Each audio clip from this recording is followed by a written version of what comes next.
मधुरम्। ओम यम यमी सूक्त ऋग्वेद मंडल 10 सूक्त 10 मंत्र 2। ओम नते सखा सख्यम वष्ट्येतत् सलक्ष्मा यत विश्वरूपा भवति महापुत्रा सह असुरस्य वीरा दिवः धरतारा उर्विया परिखन्। नते सखा, सखा अर्थात मित्र संबोधन में है। हे सखा, हे मित्र, ना नहीं ते तुम्हारा, हे मित्र तुम्हारा नहीं, सख्यम अर्थात मित्रता को। कह रहे हैं हे सखा, ते तुम्हारी सख्यम मित्रता को ना नहीं वष्टि चाहता है, इच्छा करता है। वष्टि शब्द को समझे, उस वश धातु का अर्थ है चाहना, इच्छा करना।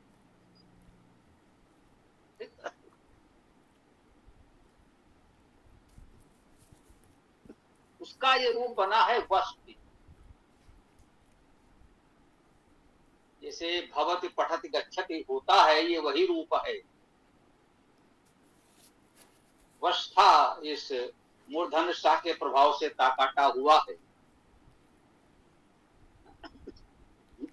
वश धातु का अर्थ इच्छा करना और चमकना भी है।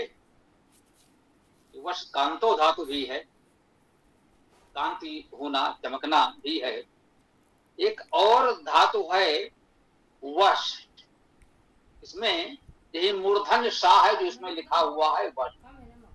तो शब्द रचना के दृष्टि से, यूं कहें व्याकरण के दृष्टि से, हम यही कहेंगे कि इसमें ये वश धातु जो मूर्धन्य सकार है, ये अधिक उपयुक्त प्रतीत होती है। इसका ग्रहण तो करना ही चाहिए, कर ही सकते हैं। वैसे ये अनिवार्य नहीं है, इतना वर्ण परिवर्तन तो होता है। जैसे यदि मूर्धन्य शाह है तो उसके प्रभाव से ताकाटा हो गया, तो इसी प्रकार से उच्चारण वेद से टा के प्रभाव से साका शाह भी हो जाए। इतना तो परिवर्तन व्याकरण में होता, पहले व्याकरण में मान्य है। अब देखिए, जब ये हम देख रहे हैं वर्ष, वर्ष धातु है शाह, तालब्य शाह। वर्ष धातु का अर्थ है इच्छा करना, चमकना, प्रकाश करना। वश ये मूर्धन्य शाह है, इसका अर्थ है खाना। वस ये दंत सा है, वस वसना, निवास करना, आच्छादन करना। ये शब्द भी हम लोगों के लिए बहुत परिचित है। वास, निवास, प्रवास, वासु, वसन, वासन, वस्त्र, ये सब इसी वस धातु से बनता है। तो वस का अर्थ हुआ निवास। तो कहने का भाव ये है कि व्याकरण के दृष्टि से इस वष्टि में ये वश क्रिया है, ये तो स्पष्ट है। इन सभी धातुओं के अर्थ ग्रहण किए जा सकते हैं, या इन धातुओं के इन सभी अर्थों में जो भी अर्थ हमें इस मंत्र के अन्य पदों को देखते हुए जो अनुकूल उचित लगे, जो वेद की गरिमा के अनुकूल हो, वो हम ग्रहण कर सकते हैं। तो वश का अर्थ हो गया इच्छा करता है। देखिए, यदि वश खाने के अर्थ में लेंगे, जैसा कि हमने कहा, उस वश चूंकि यहाँ मूर्धन्य सा लिखा है तो मूर्धन्य सा वाली धातु ले लें, बिल्कुल ठीक लगता है। परंतु वहां उस वश का अर्थ है खाना। अब कह रहे हैं हे मित्र, हे सखा, है ना, हे मित्र, नते सख्यम वस्ति, तुम्हारी मित्रता को नहीं खाता है। अब यहाँ खाने का भावार्थ नष्ट करना लें तो ये अर्थ ले भी सकते हैं। इसके पश्चात है एतत्, एतत् सर्वनाम है, स्पष्ट है, एतत् का अर्थ है यह है। नते सखा सख्यम वस्ति एतत्, हे मित्र, एतत् अर्थात यह, ये प्रथमा विभक्ति कर्ता कारक एक वचन में है, तो कर्ता तो यही है, तो है ना। सखा संबोधन में है, तो हे सखा हे मित्र एतत् यह नते सख्यम, तुम्हारी मित्रता को नहीं वश अर्थात चाहता है, आता है, चमकाता है या आच्छादन करता है, निवास करता है। ये सब अर्थ लेकर के आप देखें कौन सा अर्थ उपयुक्त होता है। अभी मान लेते हैं जैसा कि लोग इसका अर्थ विशेष रूप से करते आए हैं, वश अर्थात चाहता है, इच्छा करता है। ठीक, आप ये सारे अर्थ ग्रहण कर सकते हैं, ये हमारी ओर से छूटा है। वेद और व्याकरण आपको अनुमति देता, सुविधा के लिए भी कोई अर्थ को लेकर चलना ही होगा। तो मान लीजिए वश का अर्थ है इच्छा करता है, तो कह रहे हैं एतत् यह, हे सखा हे मित्र, यह तुम्हारी मित्रता को नहीं चाहता, तुम्हारी मित्रता की इच्छा नहीं करता है। ठीक है, ये वैसे ही है जैसे इसने लिखा है, बच्चे जैसे खेलों में कर लेते फुट्टी। बच्चे हैं, मित्र भी हैं, खेल रहे हैं, चलो हमारी तुम्हारी फुट्टी हो गई, फिर मिट्टी भी हो गई। तो कह रहे हैं हे सखा हे मित्र, ये तुम्हारी मित्रता को नहीं चाहता है, चलो भाई हमारी फुट्टी हो गई। क्यों भाई, ऐसा क्यों हुआ? कह रहे हैं सलक्ष्मा यत विश्वरूपा भवाति। सलक्ष्मा, सा सहित या समान के अर्थ में आता है उत्तर के रूप में। लक्ष्मा, इस लक्ष्मा शब्द को समझिए, सा तो उपसर्ग हो गया, लक्ष्य धातु है, इसका अर्थ है देखना, चिन्ह लगाना, लक्ष्य धातु है। ठीक, लक्ष्य धातु का अर्थ है देखना, चिन्ह लगाना, इसी से लक्ष्य शब्द बनता। लक्ष्य जिसको हम देख रहे हैं उसी को चिन्हित कर लिया है, यही हमारा लक्ष्य है। ठीक है, लक्ष्म धातु भी है, लक्ष्म धातु का अर्थ है प्रकाश होना, लक्ष्मण प्रकाश, लक्ष्मी प्रकाश युक्त, लक्ष्म का अर्थ है प्रकाश होना। ठीक, कह रहे हैं सलक्ष्मा, जो प्रकाश सहित है, सलक्ष्मा अर्थात प्रकाश सहित प्रकाशमान, यत अर्थात जो, ये सर्वनाम है, जो प्रकाशवान विश्वरूपा भवाति, विश्वरूप हो जाता है। मित्र है, मित्रता है, तो प्रकाश भी है, प्रकाश स्वरूप है हमारी मित्रता, हमारा मित्र प्रकाशवान है। लेकिन यदि वो विश्वरूपा हो जाए, विषैला हो जाए, तो कहते हैं भाई फिर ऐसी मित्रता तो हमें नहीं चाहिए। कह रहे हैं हे सखा हे मित्र, यह तुम्हारी मित्रता को नहीं चाहता, कहें कि ऐसी मित्रता को नहीं चाहता जो प्रकाशवान तो तुम हो, ठीक है, प्रकाश सहित होकर भी जो विश्वरूप हो जाए, ऐसी मित्रता को तो नहीं चाहता। अब विश्वरूपा क्या है, अपनी दृष्टि से भी देख लें, भाई ये तो आपने सरल सा अर्थ कर दिया, प्रचलित विश्व धातु है, इसका अर्थ ये वैसे तो व्याप्त होना भी है, शेष रखना भी है, सींचना भी है। रूपा में रूप धातु है, रूप बनाना, रचना करना, ये तो स्पष्ट है। इसका अर्थ व्याप्त होना भी है, इसी विश्व व्याप्त होना अर्थ में धातु से विष्णु शब्द बनता है, जो ईश्वर का वाचक है। विष्णु अर्थात व्यापक, ईश्वर सर्वव्यापी है, इसलिए उसे हम विष्णु भी कहते हैं। विश्व धातु का अर्थ पृथक करना, अलग करना, शेष रखना, इस प्रकार से भी कुछ कहा गया है।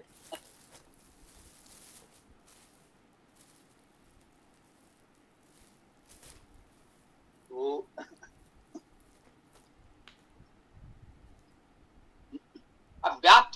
व्यापकता का अर्थ है, देखिए यहाँ पर यही हमको थोड़ा सा ध्यान देना होता है।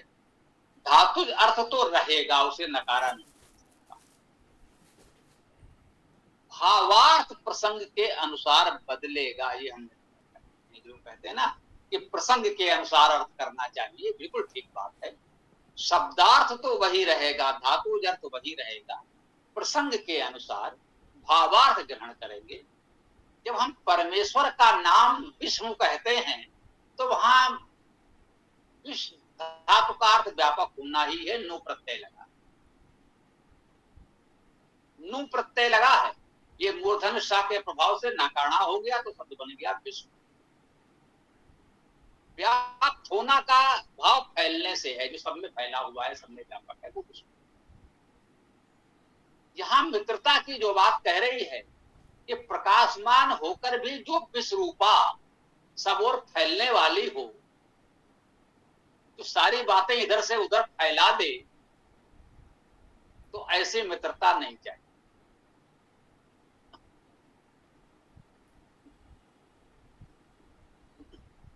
अच्छा मित्र किसे कहते हैं?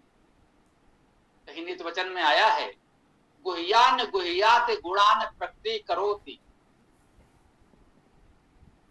सन्मित्र लक्षण विदम प्रवदंती संता। अच्छे मित्र के लक्षण क्या कहे गए हैं कि जो छिपाने योग्य बात हो उसे छिपा लिया जाए, और जो गुण हैं, अच्छी बातें हैं, उसे सबके सामने प्रकट किया जाए। भाई हमारे मित्र में ये गुण हैं, ये अच्छाइयां हैं, ये योग्यता है, विद्वता है, ये तो हम सबको बताएंगे। और ठीक है, व्यक्ति है, हम उसमें कुछ दोष दुर्बलताएं भी हो सकती हैं, दुर्गुण भी हो सकते हैं, ऐसा तो कोई मनुष्य है ही नहीं जिसमें सारे के सारे गुण ही हो, कोई दुर्गुण दोष हो ही ना, फिर तो वो परमेश्वर हो जाएगा। मनुष्य है, मनुष्य में दुर्बलताएं भी होती हैं। नित्य जीवन में विभिन्न परिस्थितियों में हम सब ने कहीं ना कहीं कोई भूल चूक की होगी, तो भाई उसे मित्र तो नहीं कहेंगे। भाई मित्र है तो हमारी सारी बातें जानता भी है, तो वो हमारी भूल चूक दोष दुर्गुण, कभी कोई हमसे ऐसा कुछ हो गया हो, उसको लोगों को बताता रहे, तो उसे मित्र तो नहीं कहेंगे। तो यहाँ पर ये भाव ग्रहण करें, मुझे ऐसा लगता है यहाँ विश्वरूपा का अर्थ यही हुआ, जो वो ही बातों को, निजी बातों को जो नहीं कहनी चाहिए, उनको सब में फैलाता रहे, तो कह रहे हैं ऐसी मित्रता तो नहीं चाहिए। मेरा मन है देखिए इसमें लिखा क्या है, तो मैं आपके सामने बोल जाता हूँ।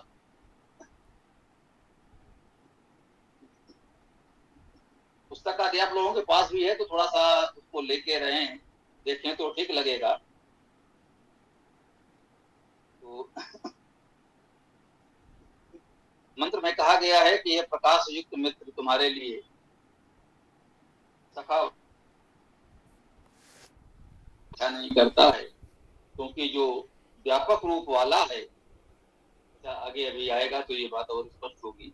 असुर के अर्थात प्रकाशमान, क्षेपक के महान पराक्रमी और वीर पुत्रगण, दिव्य ज्योतिर्मय धारण करता, विस्तृतशील समर्थ गुणों से युक्त, परीक्षात हैं, विख्यात हैं। इसमें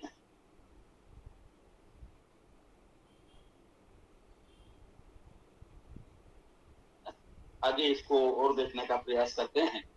तो आगे कह रहे महापुत्रासा असुर से वीरा। महा अर्थात महान, ये तो स्पष्ट है, मैं धातु है, महत्व होना, महान होना, बड़ा होना। महापुत्रासा, पुत्रासा पुत्र का बहुवचन है, ये वैदिक भाषा में बहुवचन पुत्रासा होता है, संस्कृत में नहीं होता। संस्कृत में पुत्राह होगा, प्रथमा विभक्त बहुवचन है, कर्ता कारक का बहुवचन है ये पुत्रासा। संस्कृत भाषा में पुत्राह होता है, पुत्रासा नहीं होता। वैदिक भाषा में पुत्राह भी हो सकता है, पुत्रासा भी हो सकता है, बहुवचन दोनों रूपों में बनता है। तो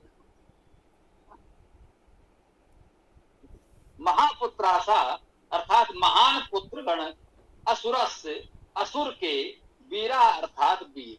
अब देखिए वीर का पुत्रासा बना, क्योंकि देखिए काव्य है, छंद है, ये 11 वर्णों के चरण होते हैं। त्रिष्टुप छंद है, 11-11 वर्णों के 4 चरण होते हैं। तो अब एक चरण में 11 वर्ण आने हैं। पुत्रा करते तो 2 ही वर्ण होते, 11 वर्ण चाहिए थे तो पुत्रासा कर लिया, वीरा में 2 वर्ण चाहिए थे, बात पूरी हो गई। पुत्रासा के साथ वीरासा भी कर देते तो 1 वर्ण बढ़ जाता। ये जो लोग काव्य विधा से परिचित हैं वो इसे सरलता से समझ सकते हैं। अब वैदिक भाषा में ये सुविधा है कि बहुवचन पुत्रासा भी हो सकता है, पुत्रा भी हो सकता है, तो भाई उन्होंने पुत्रासा ले लिया, 3 वर्ण प्राप्त हो गए इस तरह से। तो महापुत्रासा असुर से वीरा, असुर के महान वीर पुत्र, असुर के महान वीर पुत्र, इस असुर शब्द पर भी ध्यान देना चाहिए। असुर शब्द को भी 2 प्रकार से समझ सकते हैं। एक तो आ उपसर्ग माने नहीं के अर्थ में, तो सुर धातु आ गई। सुर धातु का अर्थ है प्रकाश होना, ऐश्वर्य होना, पराक्रम होना, अर्थात प्रकाश ऐश्वर्य पराक्रम से रहित जो है, जिनमें प्रकाश ऐश्वर्य पराक्रम नहीं है, वे असुर कहे जा सकते हैं। सुधातु भी है, उत्पन्न करना, ऐश्वर्य होना, पराक्रम होना, इसके भी अर्थ भी लगभग वही है। अर्थात सृजन ऐश्वर्य पराक्रम से हीन जो है उन्हें असुर कह सकते हैं।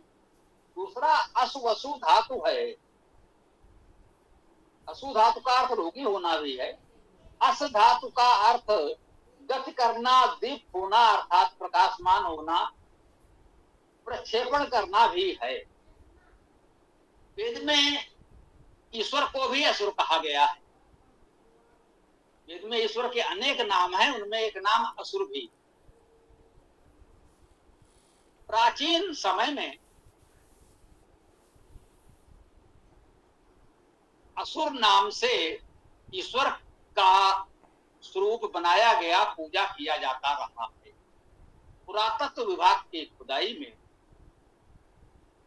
कह सकते हैं वर्तमान भारत की सीमाओं से थोड़ा हटकर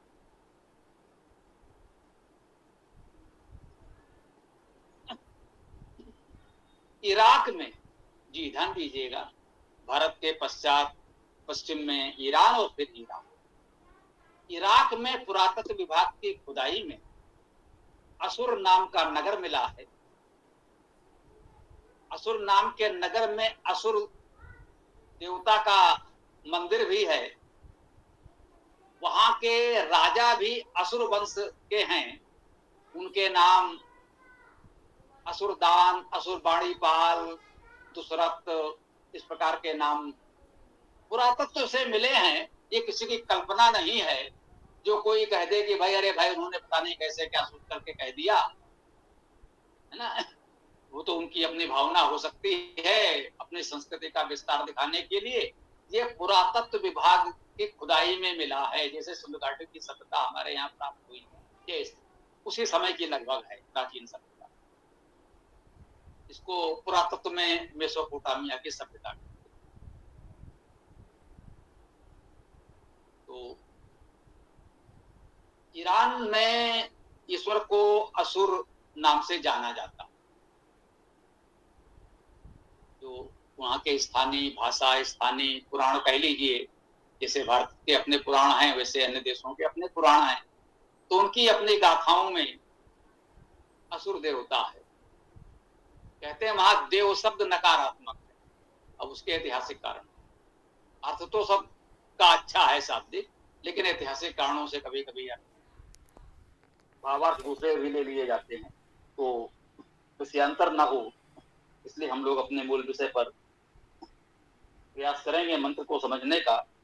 ये असुर शब्द जो आया, 2 प्रकार से अर्थ कर सकते हैं, सृजन ऐश्वर्य पराक्रम से ही, और असुर अर्थात प्रकाशमान, प्रक्षेपण करने वाले, प्रकाश का प्रक्षेपण करने वाले। तो सकारात्मक अर्थ में असुर शब्द ईश्वर का पर्यायवाची भी है, देव गुणों से युक्त समाज के उत्तम लोगों का पर्याय भी है। और जहां नकारात्मक अर्थ लेना हो तो आ उपसर्ग मान करके उसे सुरहीन, ऐश्वर्यहीन, सृजनहीन कह सकते हैं। असु धातु से उसका अर्थ प्रकाशमान होगा।